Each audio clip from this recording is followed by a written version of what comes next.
First impressions, they stick. At least I'd like to believe so. And beauty, that is extremely hard to forget.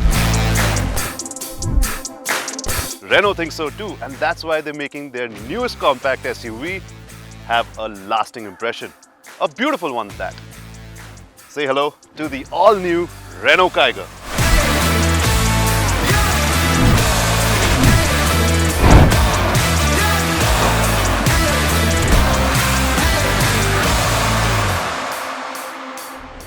But is Renault's new compact SUV actually beautiful and hard to forget? Let's start here. This whole area. Does it remind you of something? I wonder what it could be. Alright, so some of you might be thinking that this looks like a jacked up Kwid.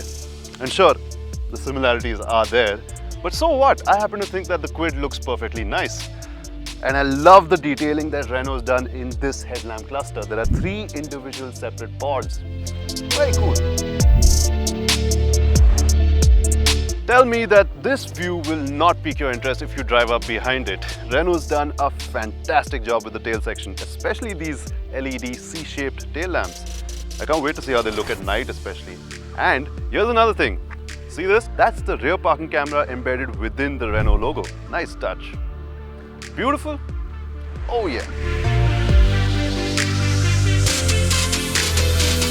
Beauty, however, doesn't just extend to the aesthetics. That's 405 liters of boot space, comfortably the best in the segment.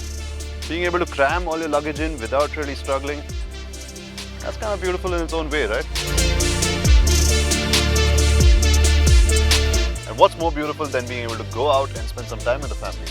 I say that because right here in the back seat, they'll fit easily.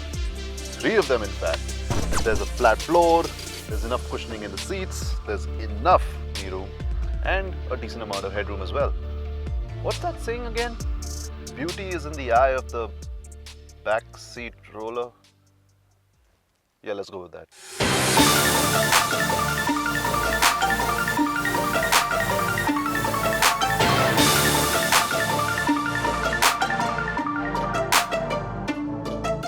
And this is okay, I'm going to stop with the beauty references and just going to level with you for a second. As good as the Kiger is on the outside, it just leaves you a bit wanting on the inside. Now, don't get me wrong, the cabin is extremely well designed, it's nicely laid out, but just the dashboard itself, it just leaves you a bit wanting. For instance, the plastic quality, it's a little iffy. It's not the best, it's not the worst either, but I can live with that. What I can't live with is, why couldn't they add a little bit of color to just liven things up over here? A quick streak of red or a flash of golden here and there would have gone a long way. Renault abroad does it, why not here?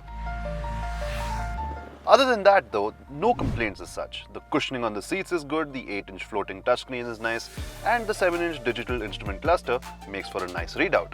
It's not as funky as the Nissan, as one of its rivals, but it gets the job done. It's crisp, it's legible, and it's nicely laid out. That's pretty good. And also this touchscreen infotainment, it's got wireless Apple CarPlay and Android Auto. So yay!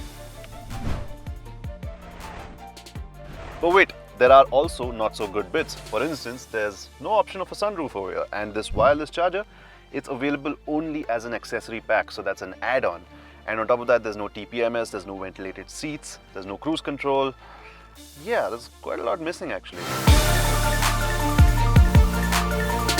And here's the weird bit. Regardless of what trim you get the Kiger in, only the front driver's seat belt gets a pretensioner.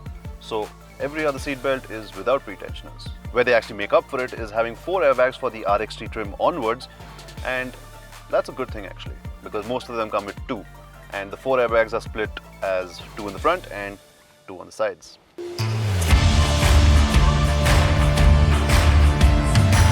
And now we're back to regular programming. So does the Renault Kiger drive beautifully? Now I've been given the 1-litre turbo petrol with the 5-speed manual, and straight away you can tell that it's a pretty nice engine for a 3-cylinder. It's not the most refined, granted, but at the end of the day it picks up power from fairly low in the rev range and goes all the way to the red line. And as for the gearbox, the 5-speed manual actually feels pretty nice. That is until you start hurrying and trying to make the car go more than what it's comfortable with, because the moment you start doing that, you will realize that the shifts tend to be a little bit notchy, but keep it within sane speeds, and it's perfectly nice. Now what's cool is that the new Kiger gets 3 driving modes, and that's Eco, Sport and Normal, and you can toggle that via a little rotary knob over here on the center console. In the manual that I'm driving right now, what those driving modes alters is essentially the steering response and the accelerator response. So it either sharpens up or dulls based on which mode you're in. And if you get the CVT, it also alters your shift times in addition to the steering response and the accelerator response. Now Sport mode really gets the car on knife edge, so everything becomes much more responsive. So if you don't have a sensitive right foot, that can be a little bit of an issue because everything is going to get very jerky very soon.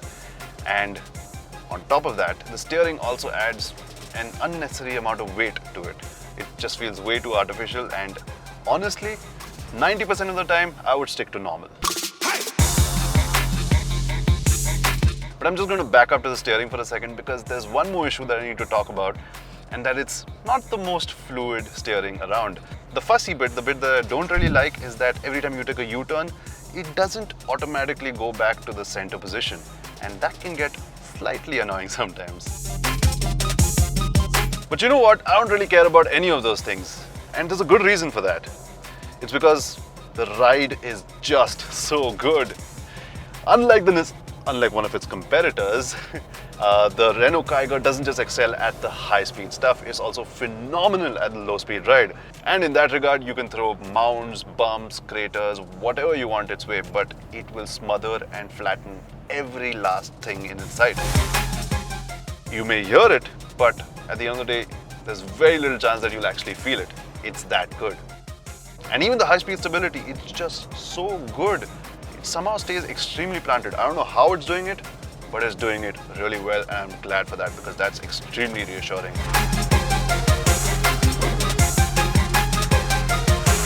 You know what? I'm just gonna say it. The Renault Kiger's ride, it's beautiful.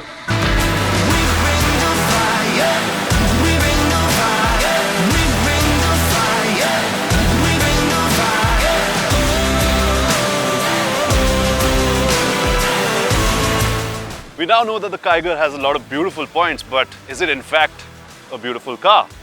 Well, it looks great. It's got a lot of space at the back, it's got even better boot space, and the ride, like I said, it's just so good. Perhaps what seals the deal is its price. I mean, look at it. You're getting a lot for your money. I'm Ronak, this is Power Drift, and if that's not beautiful, I don't know what is.